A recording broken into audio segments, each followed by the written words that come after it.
দেখেন সাহাবা আজমাইন তারা এই ক্ষেত্রে কতটা গুরুত্ব দিতেন, মুহতারাম হাজিরিন। এজন্য আমরা রমজানের পরে এই যে নতুন দিন আমরা শুরু করছি, ইনশাআল্লাহ আমাদের বাকি দিনগুলো যেন কি হয়, এমন হয় যেখানে আমরা প্রতিটা মুহূর্তেই আল্লাহর আনুগত্যে নিয়োজিত থাকবো, যাবতীয় পাপ কাজ থেকে আমরা কি থাকবো, বিরত থাকবো।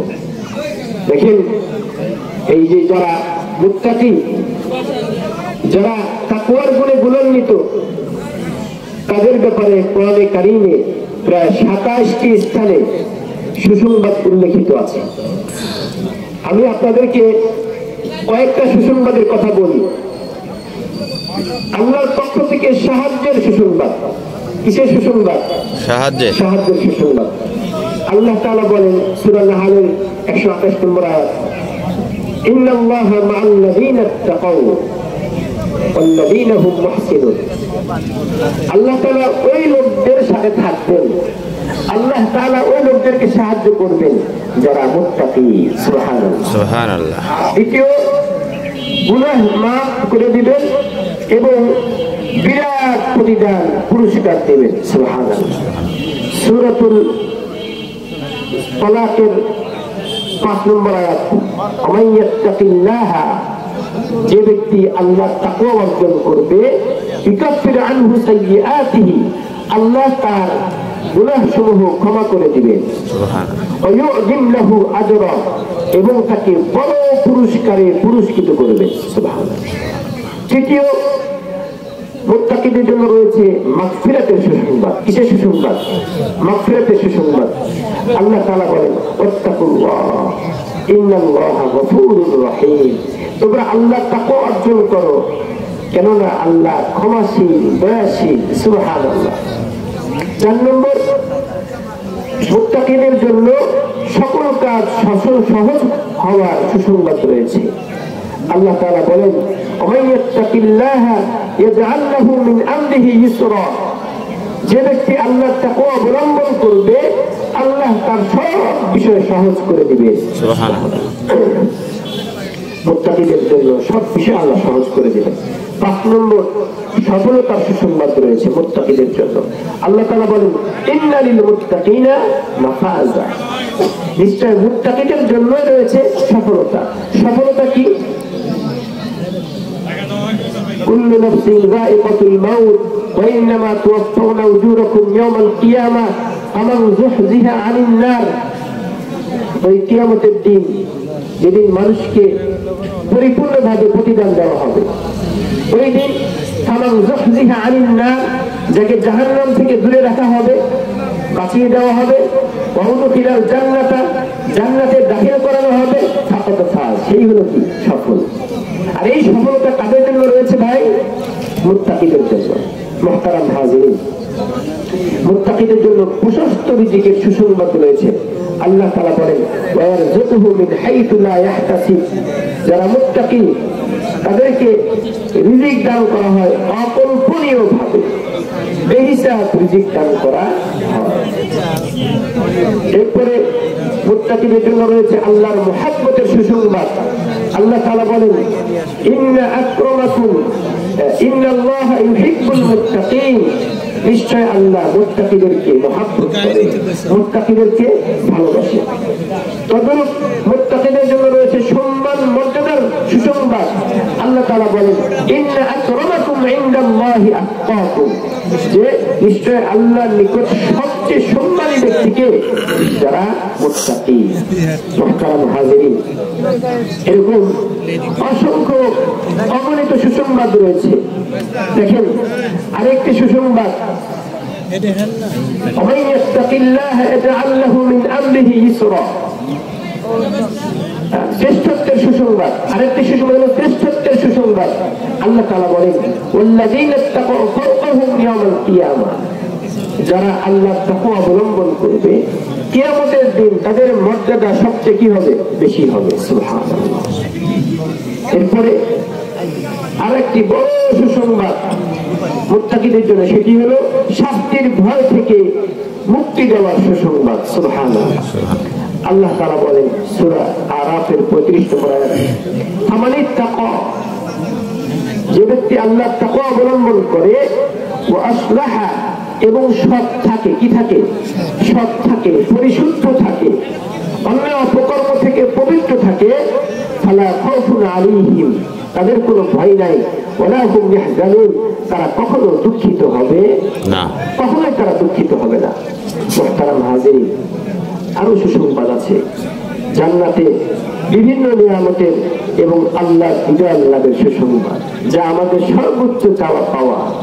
আল্লাহ তাআলা বলেন, ইন্নাল মুত্তাকিনা ফি জান্নাতি ওয়া নাহার ফি মাকআদি সিদকিন ইনদা মালিকিন মুকতাদির, যে যারা তাকওয়া অবলম্বন করে তারা থাকবে উদ্যানরাজি এবং নহরের মধ্যে, সত্যিকারের মর্যাদাপূর্ণ আসনে, সর্বময় ক্ষমতার অধিকারী মহা সম্রাটের সান্নিধ্যে তারা আল্লাহর সান্নিধ্য পাবে, আল্লাহর দিদার পাবে। মুহতারাম হাজিরিন, দেখেন, এই জন্যই যাতে করে আমরা এই তাকওয়ার গুণে গুণান্বিত হতে পারি, এই জন্য আল্লাহ তাআলা আমাদেরকে একটি মাস সিয়াম রাখার জন্য কি করেছিলেন? আদেশ করেছিলেন। এই জন্য আল্লাহ তাআলা বলেছেন, ইয়া আইয়ুহাল্লাযীনা আমানু কুতিবা আলাইকুমুস সিয়াম কামা কুতিবা আলাল্লাযীনা মিন ক্বাবলিকুম লাআল্লাকুম তাত্তাকুন, যে ঈমানদারদের উপরে যে সিয়াম ফরজ করা হয়েছে, তা কেন করা হয়েছে? যাতে করে এই ঈমানদাররা কি হয়ে যায়? মুত্তাকি হয়ে যায়, যাতে করে মুত্তাকি হয়ে যায়। মুহতারাম হাজিরিন, এজন্য আমাদের এই রমজান পরবর্তী সময় আমাদের প্রত্যেকের লক্ষ্য উদ্দেশ্য এটাই হবে যে আমি সদা সর্বদা নিজেকে আল্লাহর আনুগত্যে নিয়োজিত রাখবো, নিজেকে যাবতীয় পাপ কাজ থেকে বিরত রাখবো। তাহলে এই যে সুসংবাদগুলোর কথা কোরআনে আল্লাহ তাআলা বলেছেন, এই সুসংবাদগুলো আমাদের জন্য কি হবে? ধার্য থাকবে ইনশাআল্লাহ। মুহতারাম হাজিরিন, আজকে দেখেন প্রতিটা মানুষ বিভিন্ন অনৈতিক কর্মে ডুবে পড়েছে, মেতে পড়েছে, অন্যায় অপকর্মের মধ্যে ঢুকে পড়েছে। আমানতদার বিশ্বস্ত মানুষের সংখ্যা খুবই কম। আমানতদার মানুষের সংখ্যা খুবই কম। যে যে কর্মে নিয়োজিত আছে সে সেই কর্মে দুর্নীতি করছে। যে যেই পরিবারের অভিভাবক হয়ে আছে সেই পরিবারের কিছু সদস্যকে সে ঠকাচ্ছে তার প্রাপ্য থেকে, অধিকার থেকে।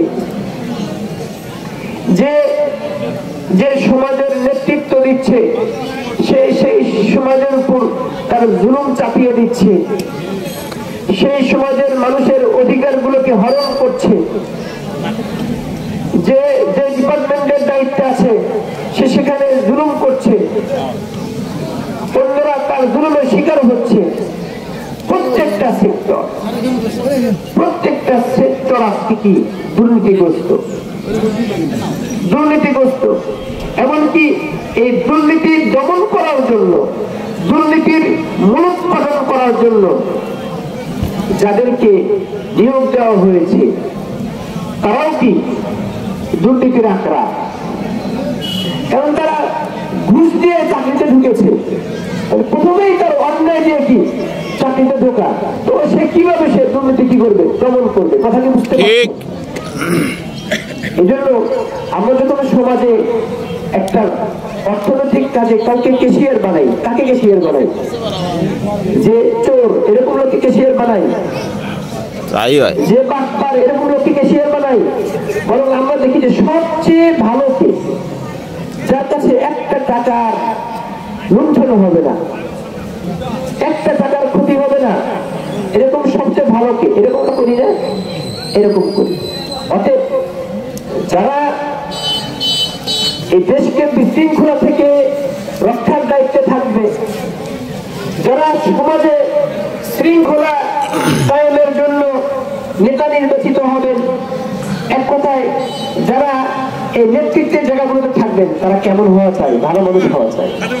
আমার কথা কি বুঝতে পারছেন? তারা ভালো মানুষ হওয়া চায়, তবেই কি হবে? এই দুর্নীতি, অন্যায় এগুলো দূরীভূত হবে, নচেত দূরীভূত হবে না। আর সেখানে ওই ব্যক্তির মধ্যে কোন গুণটা লাগবে? তাকওয়ার গুণ। কোন গুণটা লাগবে ভাই? তাকওয়ার গুণ। তাকওয়ার গুণ। তাকওয়ার গুণ না থাকলে কি হবে? সাধারণ মানুষগুলো হয়রানির শিকার হবে। কি হবে? সাধারণ মানুষগুলো হয়রানির শিকার হবে। এই যে আমাদের মতো মানুষগুলো আমরা হয়রানির শিকার হই। আমাকেও উঠায় নিয়ে দেওয়া হয়েছে, জমি ট্যাগ দিয়ে বিভিন্ন টাকাও দাবি করা হয়েছে আমাকে।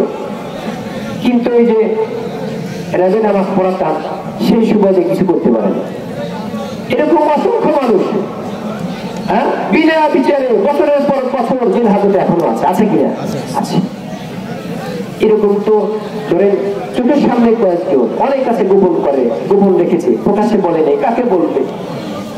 তো এই যে অবস্থা আমাদের দেশে, আমাদের কেন? কারণ আমাদের মধ্যে কি নেই? তাকওয়ার গুণ নাই। আমাদের মধ্যে তাকওয়ার গুণ নাই। এই জন্য প্রত্যেকজন নবী তার উম্মতকে প্রথমে কিসের নির্দেশ দিয়েছেন? তাকওয়ার নির্দেশ দিয়েছেন প্রত্যেক নবী। কোরআনুল কারীমের মধ্যে এই জন্য এই মুত্তাকিদের সুসংবাদ হিসেবে প্রায় 27টি আয়াত এসেছে। কয়টি আয়াত এসেছে? 27টি আয়াত এসেছে। আমি তার প্রায় 13টা আপনাদেরকে শুনিয়ে দিয়েছি। চিন্তা করেন, যদি এই তাকওয়ার গুণে আমরা সবাই গুণান্বিত হই, আমাদের দেশে কোনো বিশৃঙ্খলা থাকবে? যেমন ধরেন এখন আফগানিস্তান, কোন দেশ? আফগানিস্তান। আজকে তারা অর্থনৈতিক ভাবে এগিয়ে যাচ্ছে, তারা সর্বদিক থেকে এগিয়ে যাচ্ছে। কেন? কারণ আল্লাহর ওয়াদা। আল্লাহ তাআলা বলেন, ওয়ালাউ আন্না আহলাল কুরা আমানু ওয়াত্তাকাউ। যখন কোন জনপদবাসী দুইটা গুণে গুণান্বিত হবে। কয়টা গুণ? দুইটা গুণে গুণান্বিত হবে। একটা হলো ঈমান। কোন গুণ? ঈমান। আর একটা হলো কি? তাকওয়া। আরেকটা কি? তাকওয়া। এই যে দাওয়াত ও তাবলীগের যে মেহনত গুলো হয়, এই কাজগুলোর উপরে মেহনত হয়। আজকে যদি দাওয়াত ও তাবলীগ না থাকতো, তবে মানুষ কি জাহান্নামের পথে চলতো। আল্লাহ আমাদেরকে হেফাজত করেছেন, হেফাজত করুন।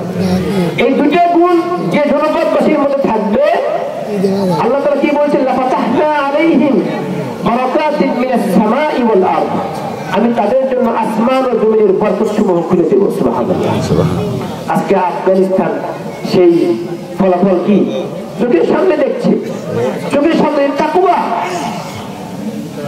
এটাই কি তাকওয়া। মুহতারাম হাজিরিন, ছাত্র জামানায় একটা বই পড়েছিলাম, আফগানিস্তানে আমি আল্লাহকে দেখেছি। আপনারা মনে অনেকেই পড়েছেন। ইসলামী বইগুলো পড়া দরকার। ঈমান মজবুত হয়, ঈমান মজবুত হয়। তো ওইখানে একটা ছোট শিশুকে এই রাশিয়ানরা কি করেছে? আটকিয়েছে, তাকে মেরে ফেলবে, তাকে ছেড়ে দিবে। একটা শর্ত দিয়েছে। কি শর্ত? যে তোমরা যে এই যে বড় বড় যুদ্ধ বিমানগুলো তুমি যে বিধ্বস্ত করো, কিভাবে করো, এটা যদি তুমি দেখাতে পারো তাহলে তোমাকে ছেড়ে দেবো।